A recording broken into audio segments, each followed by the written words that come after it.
Bienvenidos hermanos a la clase de homilética, y antes de comenzar con el módulo 1 vamos como siempre a Dios en oración. Padre bueno y santo, Señor, te damos gracias por la oportunidad de estudiar este arte de la comunicación de la verdad de Dios, que es la homilética. Ayúdanos, Señor, si tenemos el llamado, a también afinar y adiestrar el don, porque la predicación es don que viene de ti, para hacerlo en forma eficaz y que no seamos nosotros el estorbo, para que el Espíritu Santo en la predicación de tu palabra logre los propósitos por los cuales tú has enviado tu palabra. Ayúdanos pues, Señor, en este estudio juntos. Te lo pido en el nombre de Cristo. Amén. Vamos a la palabra de Dios y vamos a leer en 1 Timoteo 4 los siguientes versículos. Dice aquí la palabra de Dios: Te encarezco delante de Dios y del Señor Jesucristo, que juzgará a los vivos y a los muertos en su manifestación y en su reino, que prediques la palabra, que instes a tiempo y fuera de tiempo, redarguye, reprende, exhorta, con toda paciencia y doctrina. Porque vendrá tiempo cuando no sufrirán la sana doctrina, sino que teniendo comezón de oír, se amontonarán maestros conforme a sus propias concupiscencias, y apartarán de la verdad el oído y se volverán a las fábulas. Pero tú sé sobrio en todo, soporta las aflicciones, haz obra de evangelista, cumple tu ministerio. Porque yo ya estoy para ser sacrificado y el tiempo de mi partida está cercano. Hermanos, lo que este mundo corrompido necesita es la predicación profunda, llena del Espíritu Santo, impactante y poderosa, y presentada en una forma hábil y homiléticamente correcta. Es la predicación de la palabra de Dios. En el versículo 3 que leímos, dice que prediques la palabra. Hay mucha predicación acerca de la palabra, pero poca predicación de la palabra. La predicación se ha tornado en los últimos tiempos como un escaparate, ya sea para demostrar el conocimiento que uno tiene de las escrituras o de los idiomas bíblicos, o se ha convertido en una especie de circo, de entretenimiento, donde hay que hacer reír a la gente o llorar, y que la gente se vaya pensando que pasó un buen tiempo en la iglesia. Otros usan el púlpito para descargar sobre la audiencia sus frustraciones y su enojo. Y otros que creen que predican la Biblia toman como pretexto algún versículo de la Biblia para comunicar sus temas favoritos, sus preferencias, porque ni siquiera podemos llamarlas en muchas ocasiones convicciones bíblicas. Así que en esta clase nuestro propósito es aprender cómo comunicar la verdad de Dios, cómo ser comunicadores efectivos de la verdad de Dios, para que al decir así ha dicho Jehová, no seamos reprendidos por algo que no ha dicho Jehová, y que es solamente o nuestra opinión o nuestra interpretación equivocada de lo que dice la palabra de Dios, pero no la palabra de Dios misma. Así que este es el propósito de la predicación, y este es el propósito de la clase. Vamos primeramente a definir la homilética. En una frase diríamos, la homilética es el arte de comunicar verdades espirituales que muevan a una decisión. Y por supuesto, si las personas que escuchan no son salvas, esa decisión debe llevarlas a la salvación. Si las personas ya son salvas, la predicación debe llevarlas a una decisión de consagración, de entrega, de renunciación al pecado, etc. En una ocasión le preguntaron, un joven predicador, al príncipe de los predicadores, Spurgeon, le dijo, perdón, hermano Spurgeon, yo me siento triste porque a veces no tengo convertidos, no hay gente que acepta a Cristo cuando yo predico la palabra de Dios. Y Spurgeon le pregunta, bueno, no me digas que tú esperas que siempre que predicas va a haber respuesta y va a haber gente que quiera aceptar a Cristo. Y el joven predicador le dijo, oh no, claro, por supuesto que no. Y Spurgeon le dijo, ese es tu problema.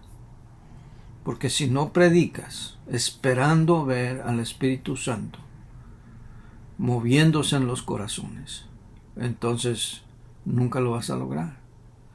Y fracasamos al hacerlo. Entonces la homilética tiene esta encomienda, este propósito, este objetivo. Vamos a ver algunas definiciones de algunos autores que encontré por ahí. Homilética viene del griego homiléticos, de homilios, y tiene la connotación de juntos a reunirse, o juntos para identificarse, sentir lo mismo, creer lo mismo.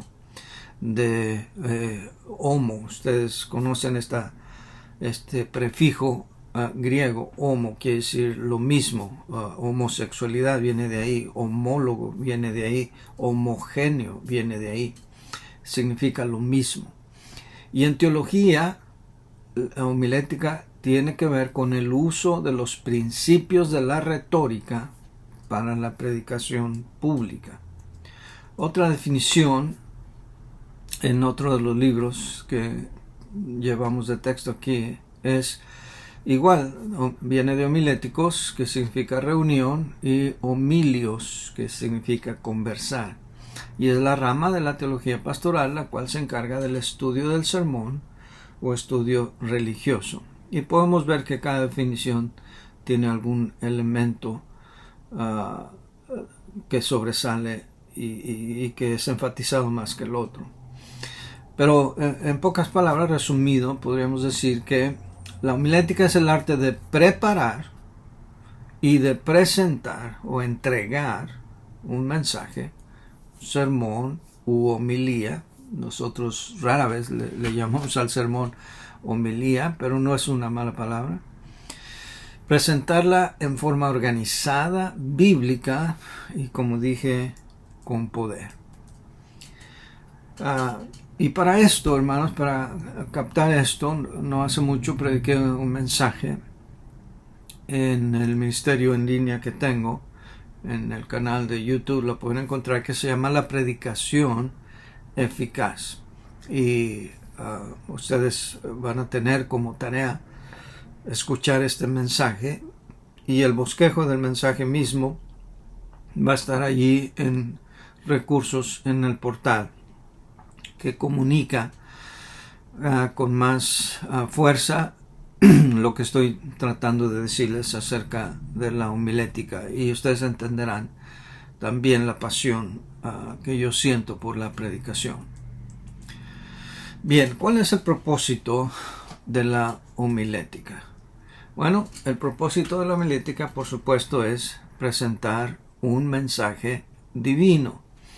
Y enfatizamos esto porque la homilética no es solamente un discurso.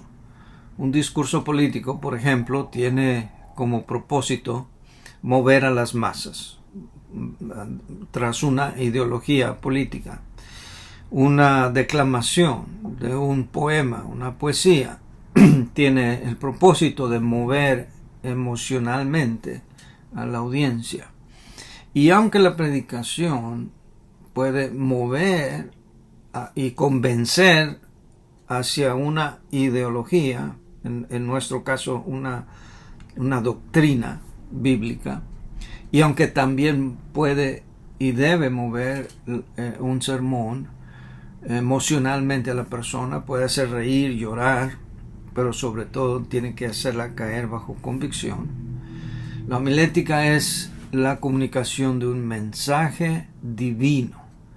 No debemos perder esto jamás de vista, de que estamos transmitiendo un mensaje que Dios quiere dar a su pueblo o a la gente en general.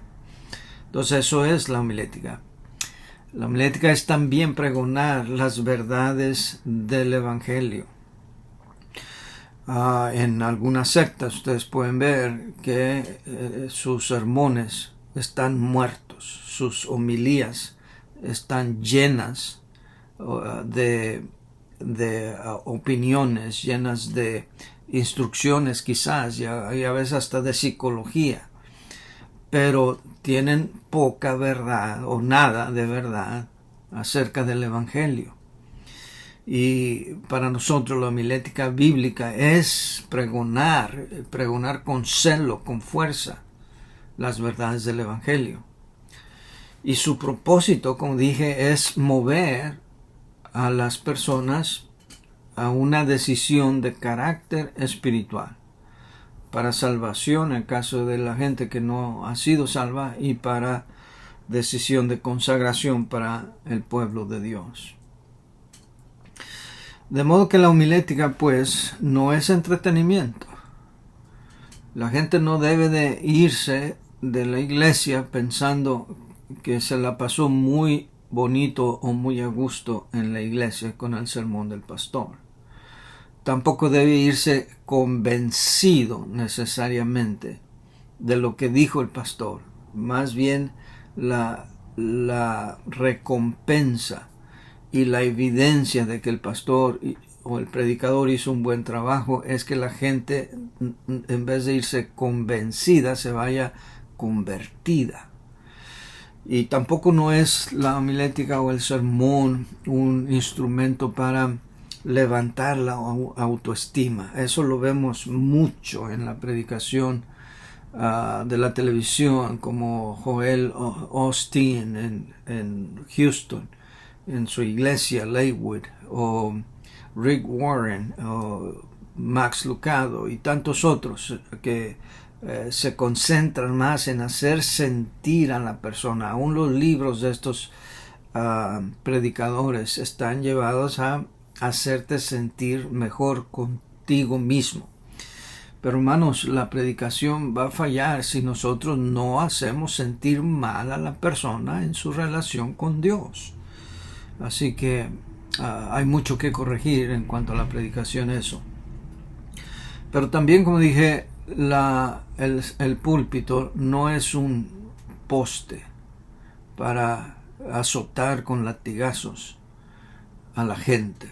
Y a veces se confunde una predicación dura con una predicación obscena, una predicación grosera, burda, sin misericordia por la gente. El púlpito no se hizo para eso. Si yo tengo que corregir a la gente y regañarla y azotarla, quiere decir que no soy un buen predicador o un buen pastor. Es la palabra de Dios la que debe traer compunción y un sentimiento de pecaminosidad y de culpabilidad en el pecador, y no nosotros. Nosotros no es quienes debemos hacer eso. Así que necesitamos estar conscientes de eso. La predicación o la homilética tampoco no es un escaparate de virtudes y habilidades. Y en esto somos culpables, hermanos, muchos predicadores, porque pensamos que entre más griego utilicemos, entre más hebreo utilicemos, la gente va a pensar mejor de nosotros. Pero hermanos, en la predicación, ¿qué importa lo que piensen de nosotros? Entre más invisibles seamos, mejor. Un buen predicador va a ser alguien que hace a un lado su personalidad para que brille Cristo. Nosotros no debemos robar la atención del Señor Jesucristo. Nuestro trabajo es apuntar a Cristo, señalar a Cristo. A Él es a quien la gente debe de mirar y admirar y tratar de imitar, no a nosotros. Y ese es el propósito de la homilética. Ahora, ¿cuál es la clave, el elemento clave de la homilética? Pues hay varios. Por supuesto, el Espíritu Santo. En Hechos 2:37 leemos: en el día del Pentecostés, al oír esto se compungieron de corazón y dijeron a Pedro y a los otros apóstoles: varones, hermanos, ¿qué haremos? Y esto fue el resultado de la obra del Espíritu Santo en el corazón de las personas al escuchar el sermón de Pedro. Si el Espíritu Santo no hace eso, nosotros no debemos tratar de hacer la obra del Espíritu Santo. He estado yo en iglesias en donde al final, en la invitación, supuestos ganadores de almas se ponen a un lado de los visitantes, que ellos pueden identificar muy bien los visitantes, y les están insistiendo: acepta a Cristo, no te vayas sin aceptar a Cristo, toma una decisión, mira, no crees que debes de pasar al frente, levanta la mano. Y hermanos, esas iglesias consiguen muchas decisiones, pero no conversiones genuinas. Así que debemos dejar que sea el Espíritu Santo. Como cuando predicaba a Jonathan Edwards, ese famoso sermón de pecadores en las manos de un Dios airado. Si tienen la ocasión, cuando menos, de leer el texto, búsquenlo, por favor. Pero se dice que Jonathan Edwards, cuando predicaba este sermón, que de por sí era medio ciego, tenía sus apuntes aquí en la cara, enfrente, pero predicaba con una pasión tal que la gente se abrazaba de los pilares de la iglesia, sintiendo que el piso se abría debajo de sus pies y que se iban vivos al infierno, como cuando ocurrió la revelación de Coré. La gente, cuando es convencida por el Espíritu Santo, va a manifestarlo. Y no hay nada que nosotros podamos hacer para imitar eso. Y si lo hacemos, estamos usurpando la labor del Espíritu Santo. Y por supuesto, el otro elemento clave es el predicador. Y aunque decimos, y he dicho yo mismo aquí, ¿verdad?, que es la obra del Espíritu Santo, pues también es la obra del predicador, pero no es el principal. Más bien, como dije también hace un momento, el predicador debe ser lo más transparente, lo más invisible, lo menos invasivo que pueda, pero que el mensaje llegue y no ser nosotros el estorbo, vamos. Que no sea por culpa nuestra que el mensaje no llega o que el mensaje no fue presentado. Porque mire lo que dice Job 33, versículos 23 y 24. Dice: si tuviese cerca de él algún elocuente mediador muy escogido, que anuncie al hombre su deber, que le diga que Dios tuvo de él misericordia, que lo libró de descender al sepulcro, que halló redención. Pero mire lo que dice: si tuviese cerca de él algún elocuente mediador muy escogido. El príncipe de los predicadores, lo cito otra vez, él decía que un pastor, un predicador, es llamado por Dios. Y si Dios lo llamó, va a ser dotado también por Dios. De manera que si alguien dice que es llamado por Dios, pero no tiene este don de Dios, no importa cuántas clases de homilética tome, no va a tener la gracia, la virtud de poder comunicar las verdades de Dios. Y yo creo, mis hermanos, que hay muchos usurpadores en los púlpitos que sí tienen un amor por Dios, no se les duda, no hay duda de ello, no se cuestiona. Pero de que sean realmente llamados al ministerio o llamados a ser predicadores, recuerde lo que dice Efesios 4, que subiendo a lo alto llevó cautiva la cautividad y dio dones a los hombres. Y entre esos dones se menciona el de pastor y maestro y evangelista. De manera que si Dios no te llamó, mejor no entres en ese campo. Y lo mismo, si Dios te llamó, más te vale que respondas al llamado y entres a ese campo. Otro elemento clave, por supuesto, son los oyentes. En 1 Corintios 2, del 1 al 5, leemos: Así que, hermanos, cuando fui a vosotros para anunciaros el testimonio de Dios, no fui con excelencia de palabras o de sabiduría, pues me propuse no saber entre vosotros cosa alguna, sino a Jesucristo y a este crucificado. Y estuve entre vosotros con debilidad y mucho temor y temblor, y ni mi palabra ni mi predicación fue con palabras persuasivas de humana sabiduría, sino con demostración del Espíritu Santo y poder, para que vuestra fe no esté fundada en la sabiduría de los hombres, sino en el poder de Dios. Por supuesto, si vamos a predicar, no le vamos a predicar a las bancas, aunque Juan el Bautista predicaba a veces a las piedras en el desierto, y a veces va a sentir uno así cuando no siente uno que ha logrado tocar el corazón de las personas. Pero estos son los elementos claves de la homilética. Pero en todo esto, hermanos, no hay sustituto para la preparación del predicador. Sí tienes que tener un llamado, sí tienes que tener el don del Espíritu Santo, y sí debes ser ungido por el Espíritu Santo antes de salir a predicar.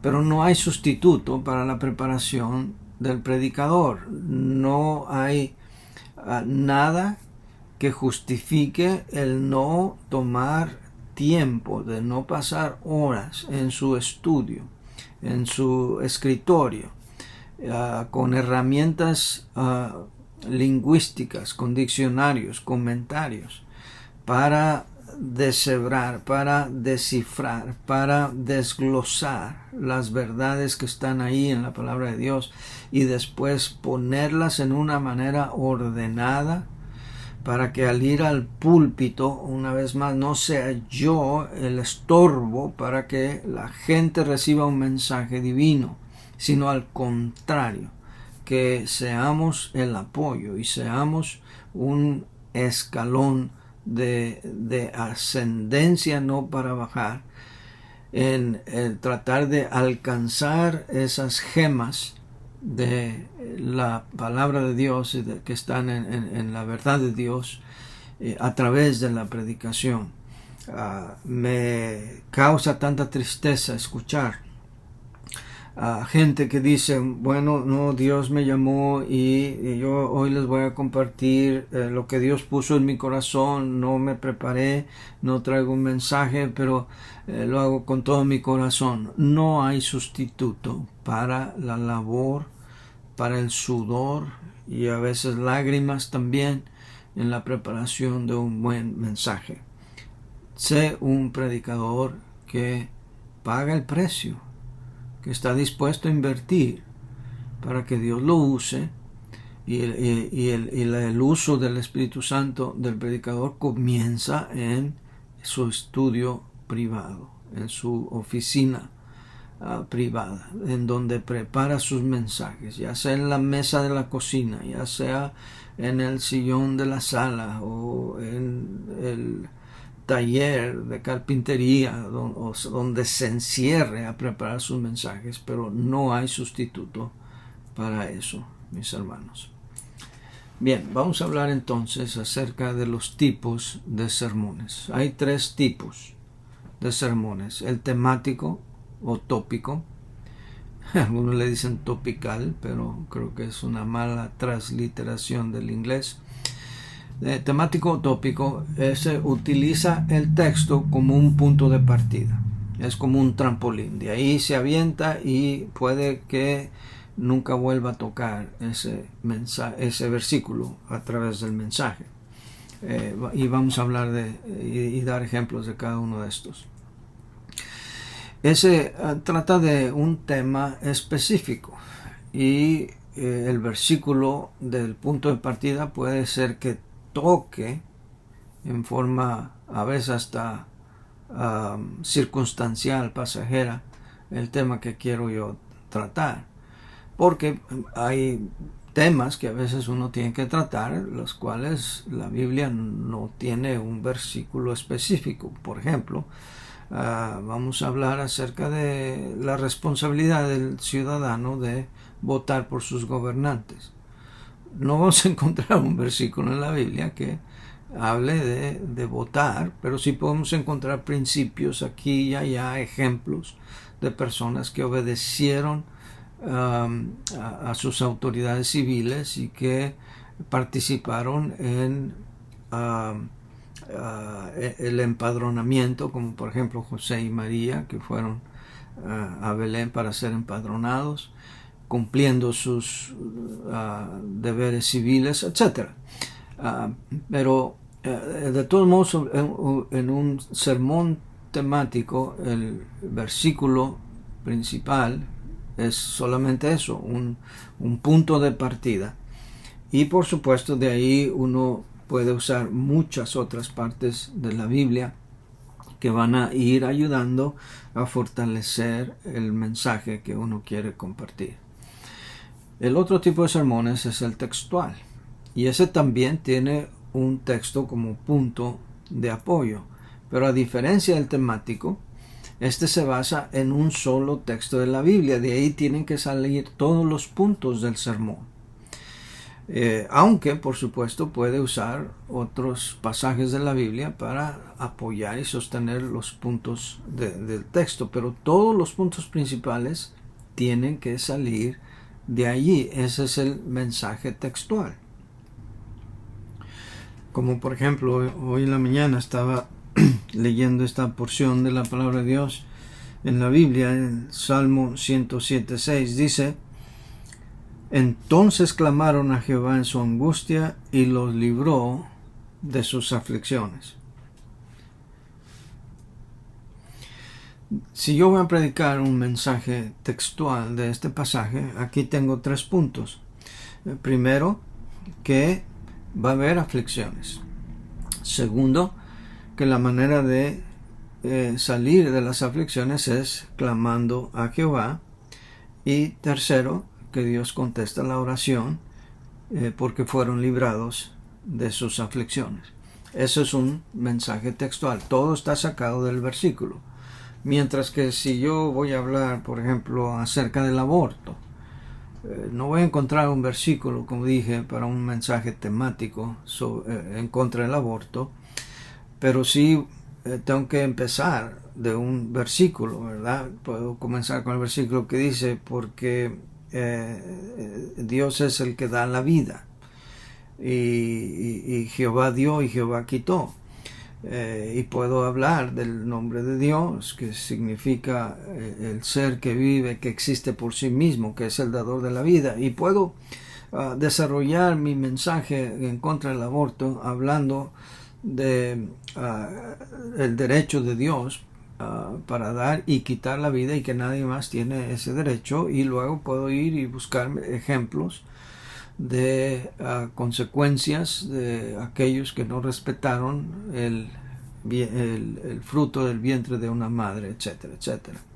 Y cómo Dios consideraba gentes que ya existían desde que estaban en el vientre de su madre. Así que yo puedo desarrollar un mensaje temático así, pero en el mensaje textual yo todos los puntos los tengo que sacar de el pasaje en sí. Así que y de todo esto vamos a ver en detalle. Y luego el otro tipo de mensaje es el expositivo. Y este mensaje expositivo puede ser también un solo versículo, pero puede ser un pasaje, un párrafo más amplio. Puede ser un capítulo entero, pero puede ser un pasaje entero. Y ese sí se tiene que apegar estrictamente al texto. Y para eso uno hace lo que se llama una exégesis. Por medio de la exégesis uno encuentra partes importantes del pasaje. Tiene uno que, por supuesto, ir a veces a los idiomas originales y ya a estas alturas, aunque uno no sepa griego o hebreo, no hay excusa para no usar las herramientas que hay para el alcance de uno. En otro video vamos a hablar de estas herramientas que están al alcance de todos. Y desglosar y encontrar las partes del sermón allí para ver qué es lo que enseña ese pasaje. Yo tengo que ir y encontrar la mente misma del autor bíblico en ese pasaje para transmitir exactamente lo que el Espíritu Santo quería que ese autor humano quería que comunicara en ese pasaje. Y claro, de vez en cuando puede citar pasajes paralelos, colaterales que apoyen la idea, pero el tema y el texto son sacados estrictamente del pasaje. Y aquí en este curso, hermanos, vamos a ver los dos primeros, el tipo de mensaje temático y vamos a ver el mensaje textual. Los mensajes expositivos los vamos a dejar precisamente para una clase con ese nombre que se llama Predicación Expositiva, en donde el curso entero está dedicado a preparar y presentar mensajes expositivos. Pero ese método, el método de predicación expositiva, es el más seguro, es el más recomendable. De esa manera uno no se va a salir de la Biblia. Y eso lo previene a uno, lo ayuda a uno a no predicar falsedad, herejías. Y es el mensaje que yo creo que honra más al Señor. Grandes predicadores han usado este método. Yo sé que, por ejemplo, la primera iglesia bautista de Dallas, Texas, es una iglesia de la Convención del Sur, pero ha sido una iglesia conservadora. Y durante casi un siglo, la iglesia tuvo dos predicadores, George Truett, que fue pastor ahí por 40 y tantos años, y luego su sucesor, Criswell. También pastoreó esa iglesia por más de 40 años, 45 años o algo así. Pero él dice que él predicó en forma expositiva a través de toda la Biblia, me parece que 2 o 3 veces. Y la primera vez se tardó 17 años cubrir toda la Biblia. Y hermanos, aquí está un ejemplo de que nunca un buen predicador se le van a acabar los temas.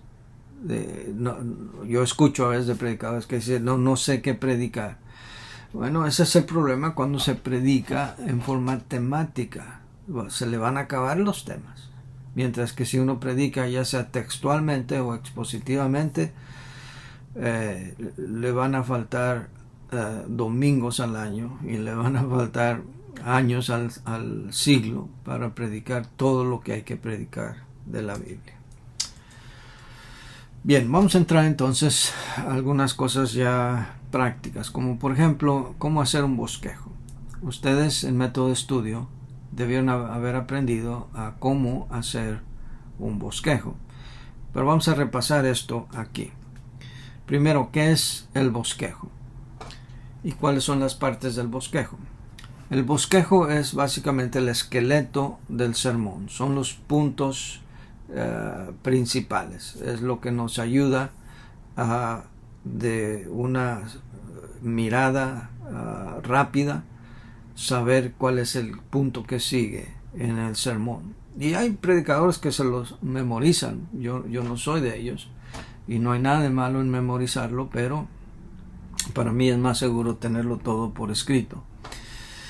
El sermón, entonces, el bosquejo del sermón debe de consistir en estas tres partes principales: introducción, el cuerpo del mensaje y, por supuesto, la conclusión. Y hay otras partes del bosquejo de las cuales vamos a hablar, ¿verdad? Como son el título, el pasaje base, la frase de transición, según vamos a ver en el método preposicional, las ilustraciones. Vamos a hablar de todas esas cosas y vamos a aprender su importancia, pero principalmente las partes del bosquejo son introducción, cuerpo y conclusión. Vamos a echarle un vistazo de qué significa cada una de estas partes. En la introducción, piensen en la introducción como un triángulo equilátero vertical, en donde aquí en esta puntita, la punta superior del triángulo, es el punto inicial. Vamos a suponer que yo quiero hablar acerca de la necesidad de obreros en la mies. Muy bien, este puntito aquí simboliza que ese es mi punto principal. Y así como el triángulo se va abriendo, quiere decir que en la introducción tengo que ir expandiendo un poquito ese punto. O sea, tengo que ir de lo particular a lo general. Si mi punto es la necesidad de obreros en la mies, y el siguiente punto en la introducción puedo mencionar, aunque quizás no hay suficientes médicos en el mundo, hay bastantes médicos. Y otro punto puede ser, y aunque no hay suficientes carpinteros posiblemente en el mundo, hay bastantes carpinteros. Pero lo que sí no hay y ni habrá nunca suficiente será obreros para la mies. Ven, entonces aquí en la introducción, tan solo partiendo de un punto principal que viene siendo el grano, el meollo de mi mensaje mismo, lo empiezo a desglosar en la introducción, tratando de hacer saber, de anticiparle a mis oyentes de lo que estoy a punto de predicar. Después de la introducción, pues viene el cuerpo, y en el cuerpo pasa lo contrario. Vamos de lo general a lo particular.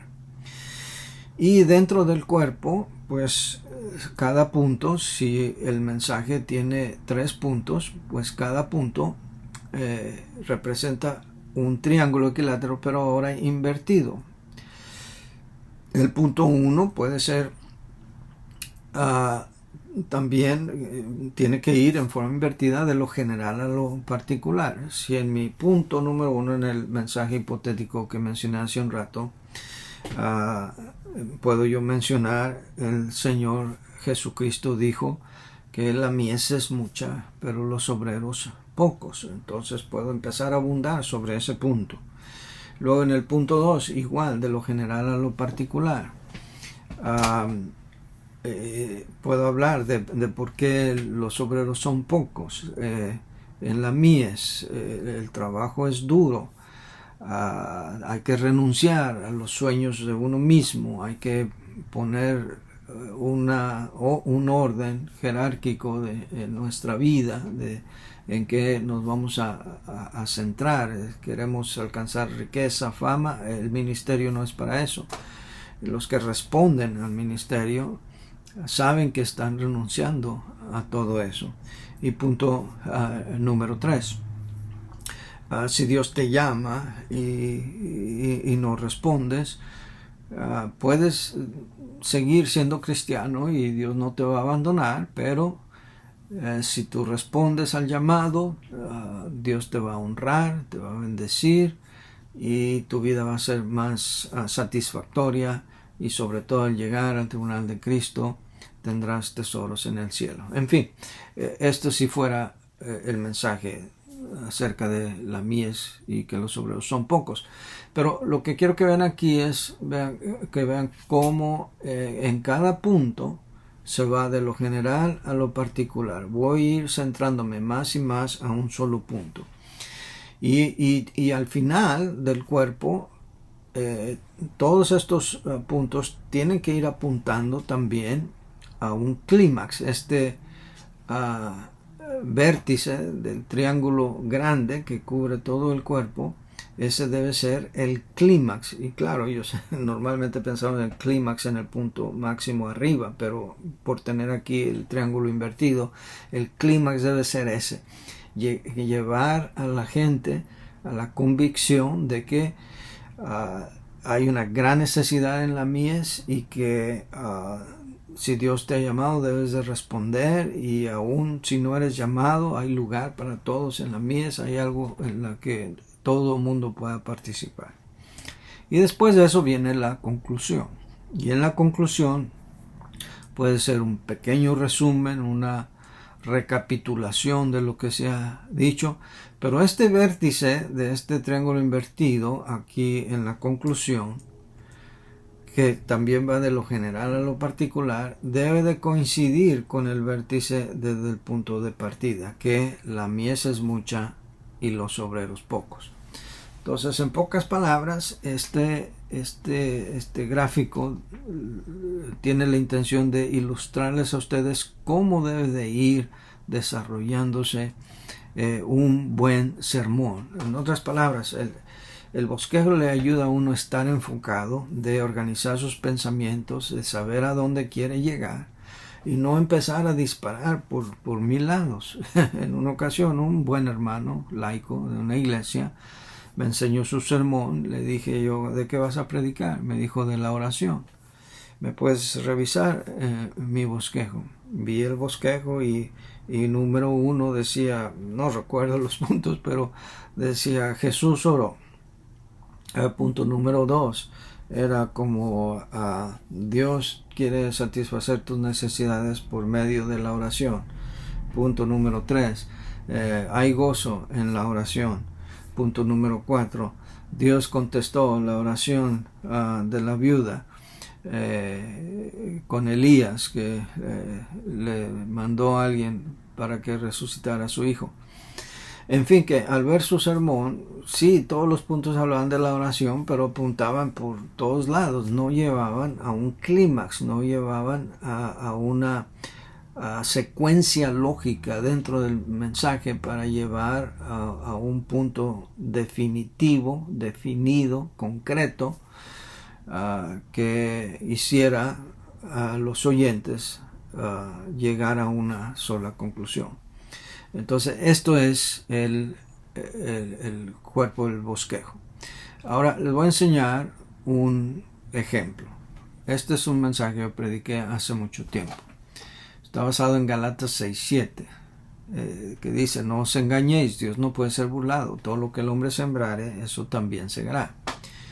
El título de mi mensaje fue La ley de la siembra y la cosecha. Y por cierto, el bosquejo entero lo van a tener también en recursos, si lo quieren comparar. Pero ahorita quiero nada más mencionar las 3 partes principales: la introducción, el cuerpo y la conclusión. Como introducción para este mensaje, yo menciono la ley de la siembra y la cosecha. Como toda ley, se cumple incondicionalmente. Y hasta puedo mencionar una ley, la ley de la gravitación universal. Puede ser que yo no crea en la gravitación universal, pero si me echo de cabeza del tercer piso de un edificio, crea en la ley o no, me voy a matar. Entonces, aquí en la ley de la siembra y la cosecha, esa, siendo ley, se va a cumplir. Y ese es el punto 2. Se cumple como ley tanto en lo negativo como en lo positivo. Si yo siembro algo malo, voy a cosechar algo malo. Si yo siembro algo bueno, voy a cosechar algo bueno.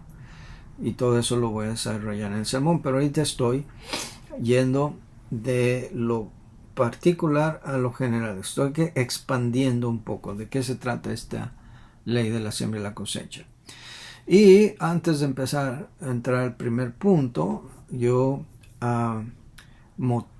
provoco la atención, el interés del oyente con esta siguiente expresión. Hay 3 verdades que se cumplen en esta ley de la siembra y la cosecha.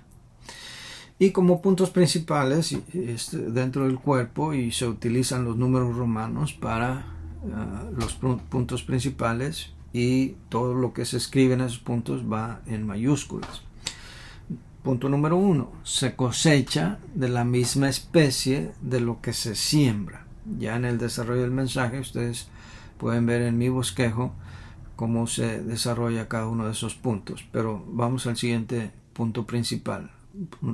Número romano 2. Se cosecha más de lo que se siembra. Entonces, número 1, se cosecha de la misma especie.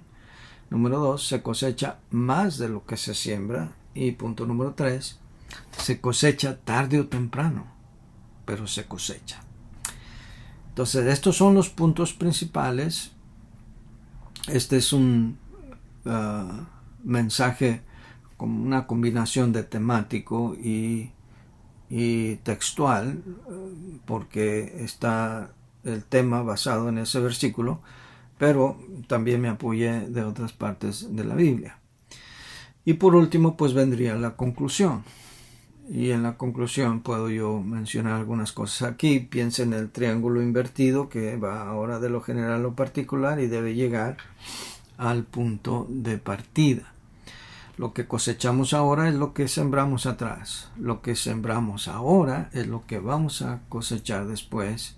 Y la pregunta que debe mover siempre a una decisión es: ¿qué estás sembrando para la eternidad? Bien, hermanos, esto es todo por hoy. Vayan al portal, ahí están sus tareas, ahí están las fechas y todo lo que tienen que hacer. Ha sido un placer estar con ustedes hoy. Que Dios les bendiga.